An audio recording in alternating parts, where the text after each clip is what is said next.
you think the practice facility should be north-south instead of east-west because the stadium is north and south? I don't know. I don't really think about stuff like that. I just go to practice. Okay. I thought that might be the case. TJ, did you watch the Pac-12 championship game? Yeah. It was a good game, man. I have some friends both on USC and on Utah, so it was good to watch them and see them go out there compete. Of course, I was hoping that we can somehow find a way to get into the playoff, and that happened. So I thank God for it, and I think God was working right now and trying to make things shake for the Buckeyes, which is good. So yeah, I'm feeling blessed. I mean, it feels like the vibe before that game was, I mean, the season's kind of over. You guys are hoping some things swing your way. As you're watching that, it looks like Utah is going to win.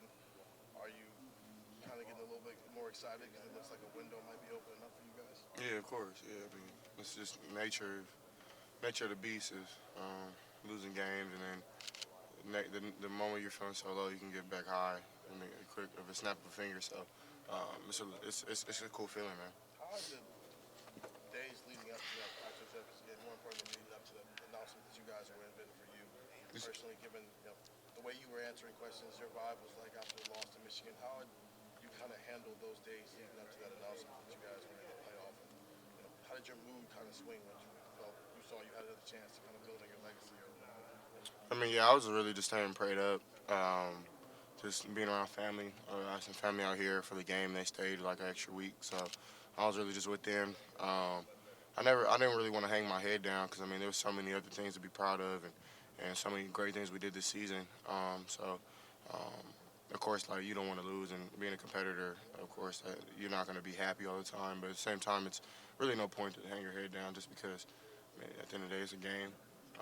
It's not life or death, but we do take it serious, and I did take it serious. But even though when I was feeling low, I had hope somehow. Like that's why I like never really got too sad or too mad or too angry, just because I kind of had a feeling in the back of my head that I didn't have last year after that game. That we had another chance, and that was kind of a cool feeling. It seems like some people after the Michigan game were really quick to judge your legacy on maybe 3 or 4 big games there. Do you pay attention to legacy, and do you think it's decided by just 1 or 2, dare I say, bad contests? It's not up to me. I mean, I can go out there every Saturday and do what I have to do, execute my job, and um, if somebody has something to say, everybody's entitled to their own opinion. I'm C.J. Stroud, and I hold my own opinion. I hold my own critique, and my family is really the only critique that I really care about other than myself and my coaches and my teammates and of course God. So yeah, if that's what they think. That's on them. So I know who I am as a person. I know who I am as a player, and I think my teammates know that as well, which is even more important to me. So. CJ, would you feel like though maybe you have a little bit of a different chip on your shoulder right now, given how everything ended, but you still have that opportunity in front of you? I mean, I was born, I think, with a chip on my shoulder. Well, I wouldn't say I was born with it. It was kind of made that way. So yeah, I don't think I'll ever lose it, and it doesn't surprise me when I go through like stuff that other people may not, or I might be the first to go through things like this. It doesn't surprise me because, like I said in the interview, when you pick up the cross and you rock with God, you get ridiculed for it, and things happen to me all the time that I kind of know why it does. Um, and I don't want to get all into that, but I think half of it has to do that some of my personal beliefs, and I'm not saying that's the issue. People are entitled to their own things, so um, at the end of the day, when you're on the field, though, all that stuff really doesn't matter, and you got a job to do, and people are gonna judge you for it, and people are gonna take out their anchor of their personal lives and be angry at you and things like that. But to me, I mean, that's a personal problem to me. I'm blessed, and I have so many good things going in my life that I have nothing to worry about. So. CJ Marvin he made just about every All-American team this season. I mean, he obviously had a breakout season. What did you see in him this season as what made that possible? Other than, I mean, obviously a bunch of big plays and great catches. This is work ethic. He comes in here every day, every night. And you know, if you're in here, Marvin's probably in here. So, just the work ethic speaks for itself, and it pays off when you put in that work. And it combines with our game plan and with everybody. It's not. I think Marvin admits to this, dude. It's not just him. It's the lineman that block for me to get him the ball. It's the running backs training for an extra second. The tight ends coming down on the crunch block. whatever the case may be. That's what makes other players special. Is team is such, I mean, football is such a team sport, so it takes everybody. And I think Marvin is definitely somebody who will admit to that. But he's special, man. You can just tell, and continue to do great things. And with Coach Day talking about you guys playing loose, I mean, how much does that go for this passing attack? I mean, obviously the talented Georgia secondary, but I mean, how confident are you when you go down there and make big plays against a very talented Georgia team? I mean, if you want to win, that's what you got to do. You can't go in there timid or second guessing yourself, and you got to really just let it loose, let it hang, and go all out. So I mean, that's kind of how we've been practicing lately. These last couple days have been really competitive and a lot more good on good. So it's kind of just getting us ready for that moment and those plays to be made. So do you turn on the tape, you see Malachi and Chris Smith and Keelan Ringo? What are your first impressions of those guys that you're going to have to throw into? Yeah, they're all really good players. I know Keely from recruiting and know him. He's a good dude and hell of a football player. Leak and those guys do a great job of they're really good at man, press man, off man, zone coverage. They really can do it all. So it'll be a test for us, and it'll be fun. So I know they're looking forward to it, and we are as well. And it'll be a good matchup. I know everybody in whoever's the college football fans been waiting for this matchup since last year. So I know it'll be a lot of emotions, a lot of fun, really. So I mean, I tip my hat off to those guys watching on film. They do a lot of good things, good communicators and things like that. So we got to be on our game. You see the LSU game and see the success that they had going downfield, saying, "Look, there is a path. There is a way that we can play downfield." Do you get some good feelings out of that? I mean, that's LSU. We got to play Buckeye football, and if that means we have to run the ball, then that is what it is. If that means we got to throw it, then it is what it is. In these type of games, you got to just find ways to do what works for you, in my opinion. So what LSU did is what they did, and I'm pretty sure they're fixing those problems right now, just like we're fixing our problems that we've had. Problems have always been there, and this is a good time because you have about a month away from playing in that game or how many days, and you want to fix those things and problems. So I'm pretty sure they're not just going to let us do what LSU did, and they'll have some wrinkles and some things new that we haven't seen on film. So, and that's my guess on that. And I mean, LSU did a decent job, but I mean, Georgia's a hell of a football team, so they're good, man. They're not just gonna let us go out there and run the same coverages and do the same plays as LSU. We got to be original and be creative. So, For what your responsibilities are as a quarterback, are there much differences in preparing for a team who's a 4-down front versus a 3-4 scheme? I mean, we've been kind of facing similar fronts every other week, to where they do go 4 down, they do go 3 down, they do go bear, which is 5 down, and mix it up and things like that. So, I mean, the preparation for me when it comes to protections definitely plays a part into that. Just to know what I'm looking at, know who I got to slide to, who my matchups are, and things like that, and knowing numbers and game and players and stuff like that. Who's down, who's up. So yeah, it plays a part, but I think it more so plays a part into the run game. So yeah. And knowing, when you know the pressure is coming, what is expected at least to come from the interior versus maybe an edge rusher is maybe the problem. How does that impact the way you go about things, and how does that impact you as a quarterback? I mean, honestly, it depends on what type of game it is. I know that if it's coming from the outside, then I probably got to step up. If it's coming from the inside, then I probably got to push back or step to the side or something. So really just it has to do with my drops more than my mental. I try not to look at it and look down the field and really just figure out my problems before the play snaps and do it that way just so that I'm not worried about a rush. And I know my lineman got me, and I don't really be back there worrying if they're going to pick him up or not as long as I give them the right ID and make the protection call right. So, and I think I do a decent job of that and fix some issues that we have. So. CJ, what do you remember about 2020 in the playoff and kind of watching Justin prepare for these games, and what could you take from that to use for this one? I think the thing that Justin is so special is that he's a competitor. He's gonna put all on the line, and I definitely think that that's something that I watched as a freshman and seen him do.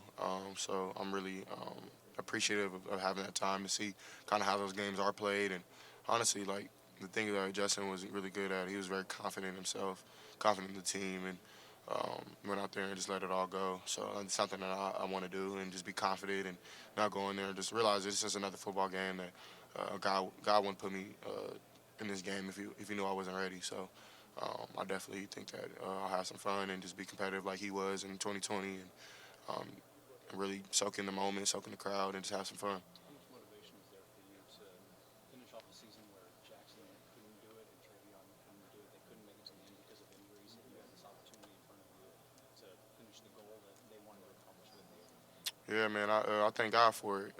Of course, I want Trey and Jackson, other players that are out to play, and um, honestly, like, it sucks. I feel so bad for them, and they work so hard, and honestly, the stuff that people are saying to them is crazy, man. Like, especially Jackson.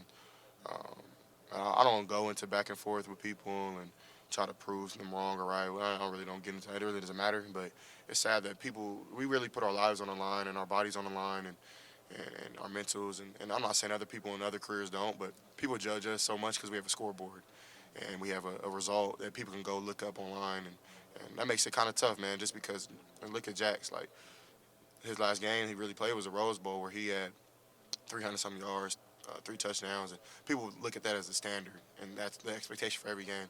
And how do you live up to something like that every day? You know what I'm saying? And he has, like, the work he puts in. So it's kind of it's bittersweet. So I know that people were talking about how he should play, and y'all have no idea the stuff that he's been through this year, like no clue.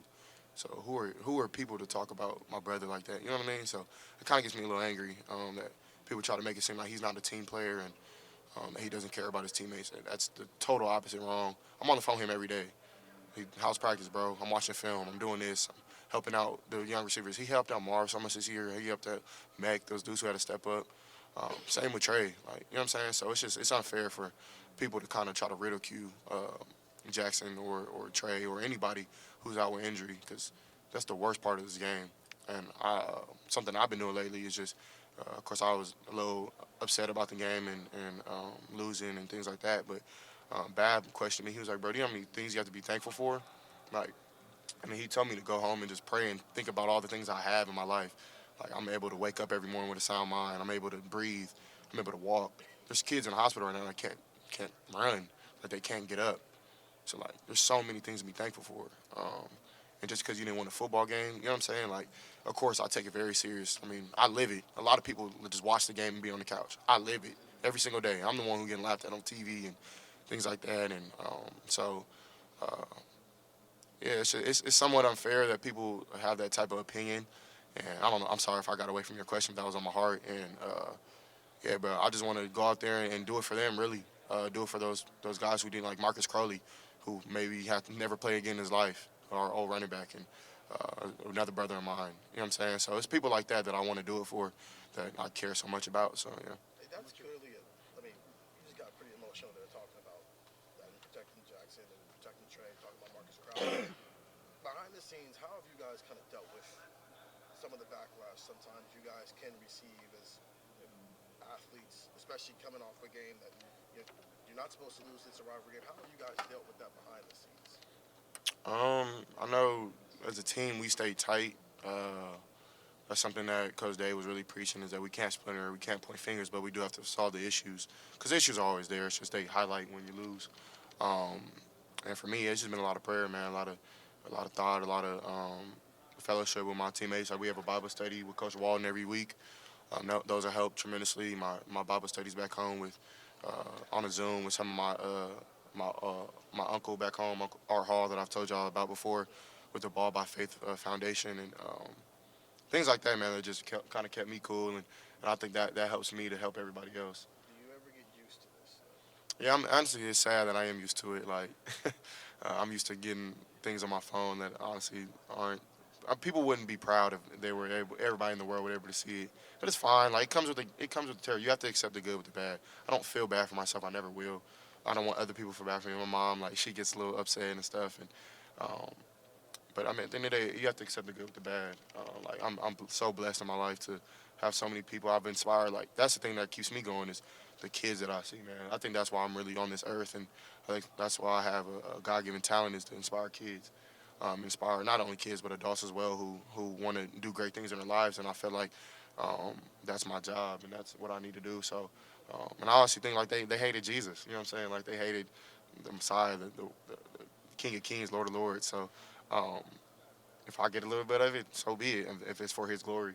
Um, to those people who are doing those things, man, God bless you, because I don't know what's wrong with you, but it is what it is. You know what I mean? And so I don't. I'm actually kind of thankful for it, because this is what I asked for. So, like I said before, you can't look at the bad and be like, dang, like this just sucks. But I think there's so many good things as well. So. A couple more questions for CJ, guys. Last Saturday, how much of that is a healthy perspective to see how far you've come, where you're at, and where you're going, and to see that from other people, and to talk to people in your family about that journey, that process, to maybe put things in perspective? Because I'm sure that the season can be the day-to-day grind. It's hard to see that out of the tunnel. You're saying Saturday is what? Just of the voting and being Oh. in New York. Oh yeah. Yeah, it's like I was talking to my mom and my cousins and my brother and my sister who came with me, and like who would have thought, like, honestly, like I'm not even supposed to be here. Like I've so many things I've been through in my life that maybe one day will be spoken to, because I want people to know my story and know that they're not the only ones. Because as a kid, I thought I was the only one. And uh, we were just sitting in Times Square, and I was looking at the things, and my face was on there. I was like, bro, like I'm from I'm from the IE, I'm from the 9, where a lot of people don't make it out. You know what I'm saying? Where people in my situation like lost hope, and for some reason God chose me. He put His hand on me, and He gave me the mark. And so like when it comes to that, like I was just like kind of soaking in the moment, just having fun with it, and it was just a blessing to just be out there, be with other guys. Um, I feel like I have 3 new friends now. Like they were really cool dudes. All had good things to say about me, and I had great things to say about them. Really good football players, but better people, I feel. So just to be able to like kind of go out there again and for the second time and just enjoy it, man, it was a blessing. So I'm really just happy that I had the opportunity. But um, that's all. Like even like when you're at your low, like God always finds a way to kind of let you know that you're okay and you're exactly where He wants you to be. So. CJ, the old saying goes, tough times don't last, tough people do. The adversity that you guys have faced away from the field, has that made this team tighter? And as you talk about the brotherhood that's here, I just heard the way you defended your teammates. Has that brought you guys tighter? Yeah, of course. It's been we called it really Ohio against the world, and we called it the Woody against the world. So if people take that as you want to take it, but at the end of the day, I feel like we know what we have in this building, and even if we put it up on like games are like that's what I was talking about earlier, like football and sports in general are highlighted because you have a scoreboard. Like we know what we have in this building, we know what we can do, and just because on one specific Saturday and one certain Saturday or one game, that doesn't really define who our team is. And of course, the game does define our season, and yeah, we lost the game, and it was the worst feeling ever. But at the end of the day, like we put in so much work to like make people smile and things like that. And I'm not saying like it's it's a burden or anything. It's actually a blessing. So when it comes to that, like it's just you have to accept the good with the bad, like I said before. And like you said, tough times at last, tough people do. And I mean, everybody in this building I'm looking at is pretty tough to be going through what we're going through, and to have that chip on our shoulder now and just be motivated. So yeah, I think that statement is true. CJ, last question, right here. Even Dom asked me the other night on TV. I mean, what is your legacy? Do you feel like everybody's just talking about legacy this, legacy that? You just touched on coming from the Inland Empire, and getting to where you are now. What do you feel like is the mark you've left here at this point? Win or lose a game? I mean, Your faith, etc. yeah, I mean, I think I've done a lot of good things here while I've been here, and it's not done. Like, that's the thing that's keeping me grounded. I'm not done here. I mean, I don't know how many games I have more. I don't know how many seasons I have left. Like, I've 3 years eligibility. Like, it's not done. So, at the end of the day, my legacy will live on at Ohio State. Just what I've left here, and if you ask my teammates, man, they'll speak highly about me, and I think that's really and my family, and I think that's all that matters. The community, I've done a lot of things in Columbus to reach out and try to give back to the homeless and give back to less fortunate and kids. So, I mean, at the end of the day, Saturdays are Saturdays. One Saturday doesn't define who I am as a person and my legacy as a football player. A lot of football left ahead of me, and my career is ahead of me. So I'm excited for that, and I'm excited for these next games. I'm not going to live in the past of of what people maybe think or don't think, and they think I have the it factor, they think I'm not tough or anything. Like, all that stuff is funny to me, man, because no one was talking like this before this game, and people don't know what I was going through the game. So, at the end of the day, like, you gotta just accept the good with the bad, and that's okay. And the same thing like what Jackson and Trey is going through, like, same kind of thing. So, I mean, at the end of the day, I love this school. I mean, I love this team. I love being a Buckeye. No one can take that away from me. No one can really, like, you ask anybody in this building, I had to really adapt into this culture. I wasn't born here. I really didn't understand, but now I do. And it took me a while to get like that. So I'm actually really appreciative of that. So I think I'm a Buckeye for life. And if you don't think that, that's on you, bro. So I'm blessed. So with all that eligibility, you're coming back? That's up to God. God bless y'all.